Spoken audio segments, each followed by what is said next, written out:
व्यापारियों के बीच पहुंचने पर गनीम ने कुछ व्यापारियों से बात की और अपना परिचय देते हुए माल के नमूने उन्हें दिखाए।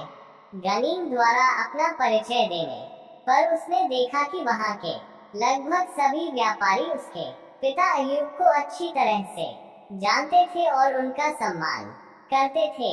व्यापारियों ने गनीम के माल को देखा और शाम होते होते उसका पूरा माल बिक गया। पहले दिन ही पूरा माल बिक जाने के बाद गनीम ने मकान पर बाकी बचा माल भी दूसरे दिन बेच दिया और अपने पास केवल एक गठरी बचा कर रखी। बगदाद में अपना पूरा माल बेचने के बाद और उससे हुए लाभ से गनीम बहुत खुश हुआ। अपने माल की बिक्री करने के बाद गनीम अगले दिन बाजार घूमने के लिए निकल पड़ा। गनीम ने देखा कि उस दिन शहर की सभी दुकानें बंद थीं। गनीम ने आसपास के लोगों से दुकानों को बंद करने का कारण पूछा तो उन्होंने बताया कि शहर के सभी व्यापारियों में जो व्यापारी सबसे धनी था उसका देहांत हो गया, इसलिए पूरे शहर की दुकानें बंद हैं। गनीम ने व्यापारी की अंतिम यात्रा में शामिल होना उचित समझा। लोगों ने उसे बताया कि शहर की एक बड़ी मस्जिद में नमाज पढ़ने के बाद व्यापारी का जनाजा शहर के बाहर दूर कब्रिस्तान में ले जाया जाएगा। लोगों से जानकारी लेने के बाद गनीम मस्जिद की ओर निकल पड़ा।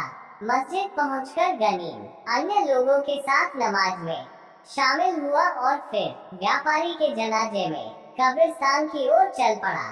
कब्रिस्तान पहुंचकर गनीम ने देखा कि व्यापारी को दफनाने के लिए कब्र पहले से ही खोद कर रखी हुई है। गनीम ने देखा कि व्यापारी को दफनाने से पहले अन्य व्यापारी कुरान का पाठ करने लगे और सारी विधि के अनुसार व्यापारी के शव को दफनाया गया।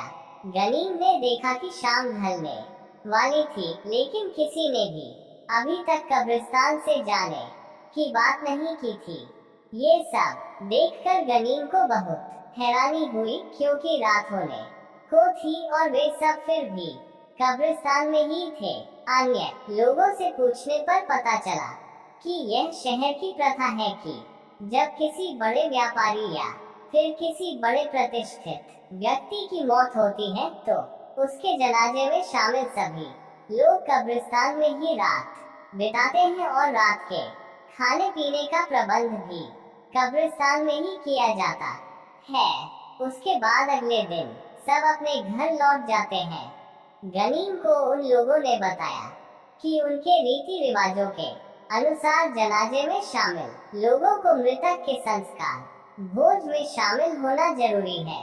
लोगों के कहने पर गनीम रात के संस्कार भोज में शामिल होने के लिए रुक गया, लेकिन शहर में किराए के मकान में रखे अपने धन के चोरी होने की चिंता में वह रात को ही कब्रिस्तान से चुपचाप शहर की ओर निकल गया।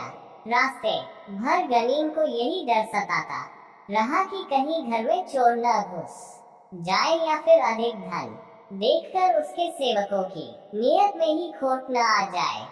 गनीम अपनी सोच में इतना डूब गया कि अंधेरे में रास्ता ही भटक गया।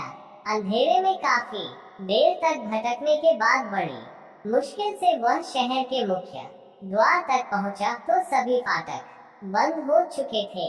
काफी मिन्नतें करने के बाद भी जब किसी ने फाटक नहीं खोला तो गनीम को पछतावा होने लगा कि उसे कब्रिस्तान से आना ही नहीं चाहिए था।